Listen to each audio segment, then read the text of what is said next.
Attempting to reach such an agreement is good and is actually very, very important. But why do we put so many hopes and eggs into the big international agreement basket?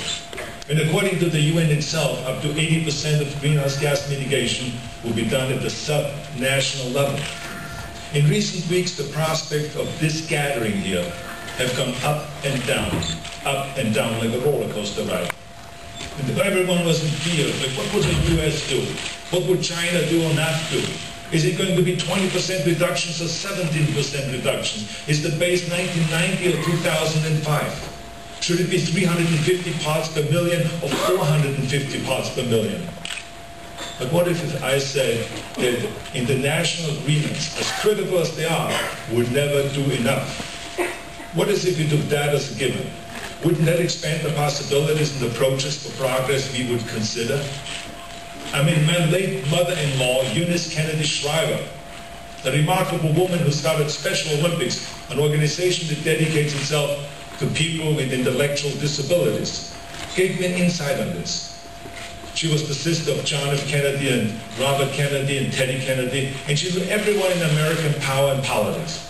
But she once told me that while the federal government was important for policies related to Special Olympics, such as health care, equal rights, child creation, dental care, and so on, but she never would have relied solely on the federal government to build Special Olympics. She said you needed all kinds of different elements and entities, like local government, state government, volunteers, corporate sponsors, coaches, celebrities, and of course the families. She said no one from government is going to be there at the sports events and hug those kids when they come through the finish line, or organize the competition so there is a finish line in the first place. No one from government trains those kids so they don't hurt themselves or so they know how to perform those sports. She said no, that is up to many of us, many different entities. And she built a movement, a worldwide movement that has spread to 180 plus countries.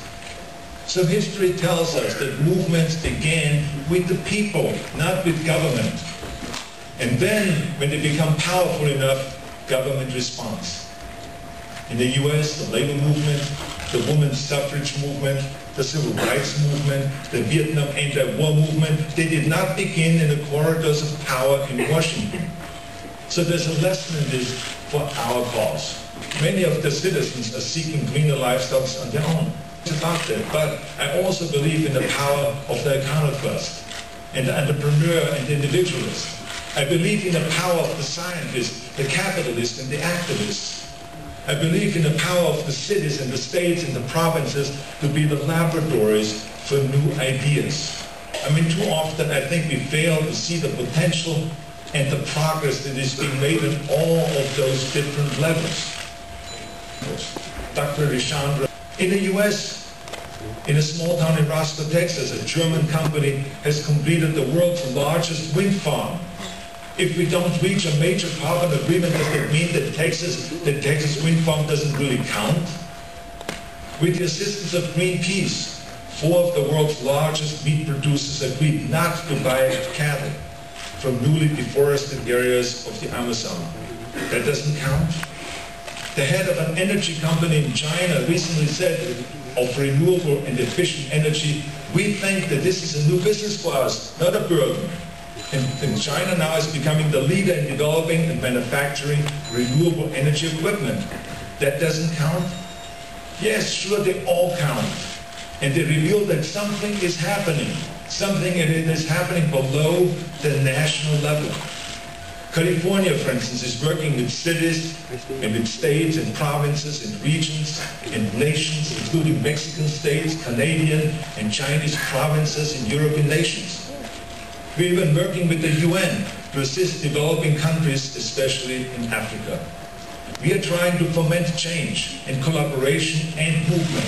We are doing everything that we can to change the balance of power on the environment.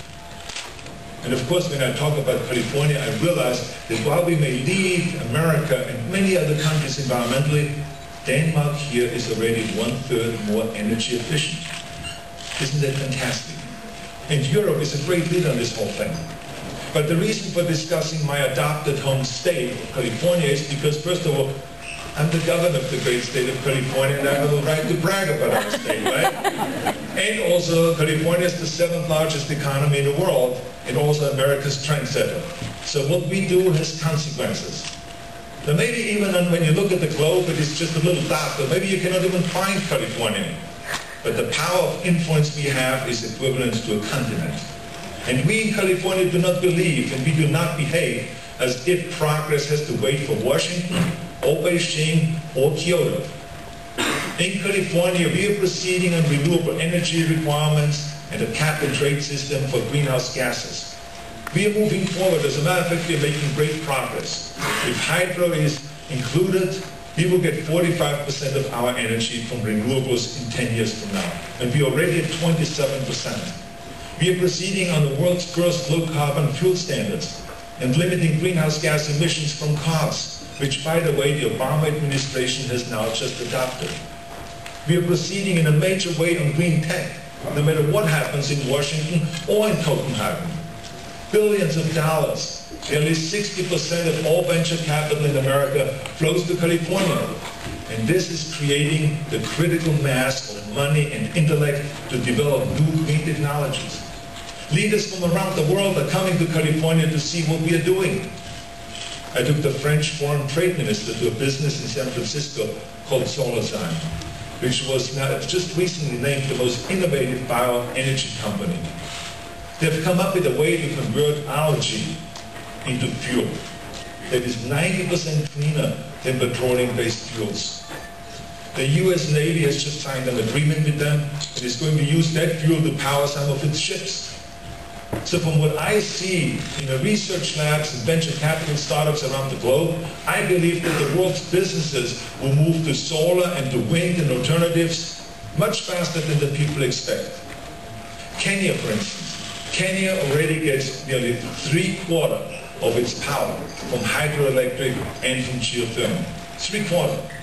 And next month it will begin work on a $760 million wind farm that by 2012 will increase Kenya's power supply by about 30%. But the uplifting thing is that the developing nations will be able to leapfrog into the green economy and skip the fossil fuel industrial revolution. Isn't it wonderful? I believe that we have economics on our side. Since the supply of wind and sun and algae is unlimited, their prices will not jump. That cannot be said of water, the supply of which is limited and declining. That cannot be said of coal, whose costs of extraction and labor and transportation are bound to rise.